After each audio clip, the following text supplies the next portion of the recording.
Notice that in question 10, we were talking about a finding that would weaken the claim, the hypothesis. Now we're doing the opposite. We're supporting, which is much more typical, but it just goes to show it can vary just from question to question. So you got to be careful.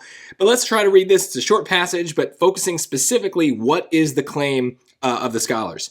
An archaeological team led by Peter Bielinski and Sultan al-Bakri found remnants of a 4,000-year-old Bronze Age board game at a site in Oman. Little is left of the game except a stone board, which is carved with a grid and has places to hold game pieces. Some scholars claim that the game was largely played by traders. Okay, so there's a little bit of intro, but notice the claim itself is it's largely played by traders. So let's take a look. Choice A. Other examples of the game dating to the same period have been found in the remains of several homes in the region, including in one home that may have belonged to a trader. Okay, well, that seems good. Seems to be talking about traders, so okay, maybe that's it. B, similar games have been found in other sites dating to the same period that were connected to the site in Oman via trade routes. Okay, this seems to also be about trade. Let's look at C. The other known examples of the game dating to the same period have been found along routes that seem to have been used primarily by traders at the time. All right. And D, remnants of other goods have been found at the site in Oman that probably also reached location through trade. So look, if we're going with our dumbest of summaries, it doesn't help. All these choices are about trade and traders, so that itself doesn't help. But okay, let's really focus. Obviously, not all these choices are correct, and obviously they're different enough that we can narrow them down in some way, right? Now let's pay close attention to strong words. I often talk about strong words that appear in the answer choices, but there is a strong word in this passage as well. It is largely played by traders, right? That's a quantity word. And normally those kinds of words scare me when they appear in answer choices because usually we can't back them up with anything in the passage. But here, the passage has one of those words. So it is important to note, and it might help us understand which choice is a better fit, right? It's basically, it's a game for traders, right? That's what they're saying here.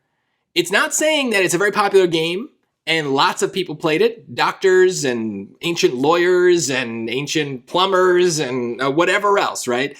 It's not that. It's that traders are largely playing this game and other people, we don't know anything about that, right? That's not talked about here. So that is the strong word.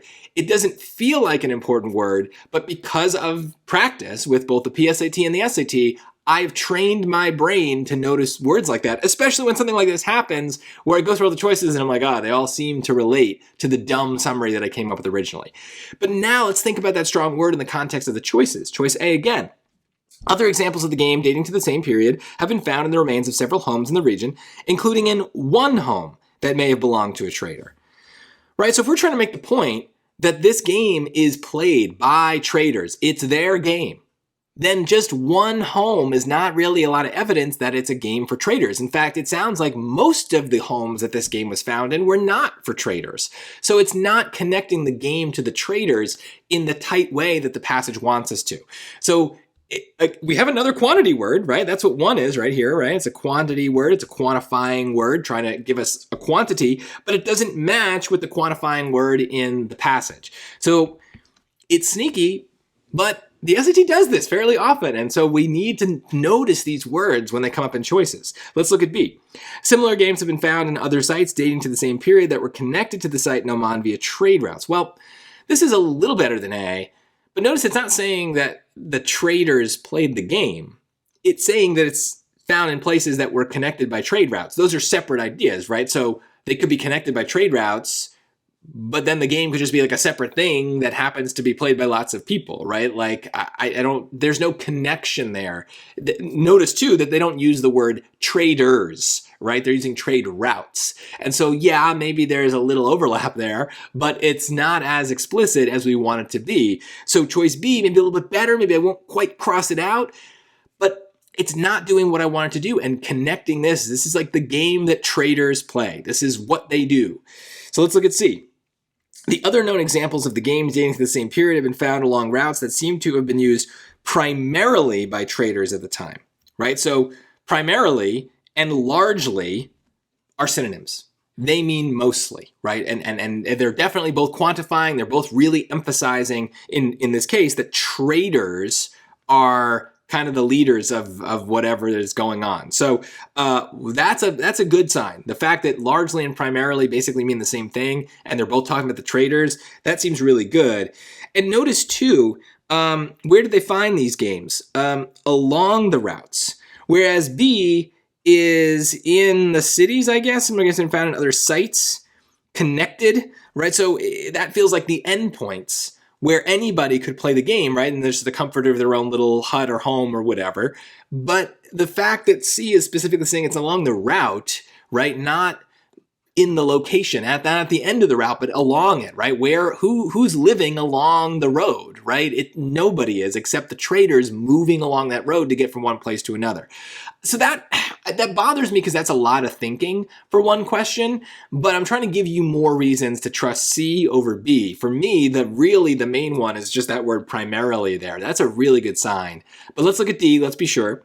Remnants of other goods have been found at the site in Oman that probably also reached the location through trade. Again, this is doing similar to what B did, is it's talking more about the trade itself and not the people who are doing the trading. That's a little bit of a difference. And specifically now it's just talking about other goods. I'm not really interested in other things. I'm interested in this game. So D feels like A, just kind of obviously wrong. Now, I still think it's C, but if you were between B and C and maybe it wasn't as obvious to you, I think this is a good example of you do the same thing we've been doing, which is like there's a wedge. There's something that's going to split these choices apart. They may seem like they're both talking about the same thing, but obviously they're not. One choice has to be right, the other has to be wrong. So what is that wedge? And specifically here, only C is talking about the traders, which was the entire point of the scholar's claim. So follow the path of least resistance. Pick the choice that just like most directly connects back to the passage with the least amount of work by you. And so for me, I'm just like, okay, traders, primarily, largely, done. That's a simple enough connection that I don't really need to think any harder about how the game moved around or whatever.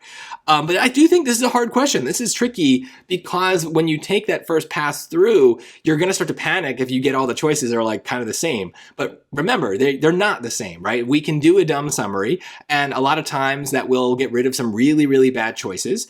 But occasionally it won't, and that's okay because we can always make our summary smarter.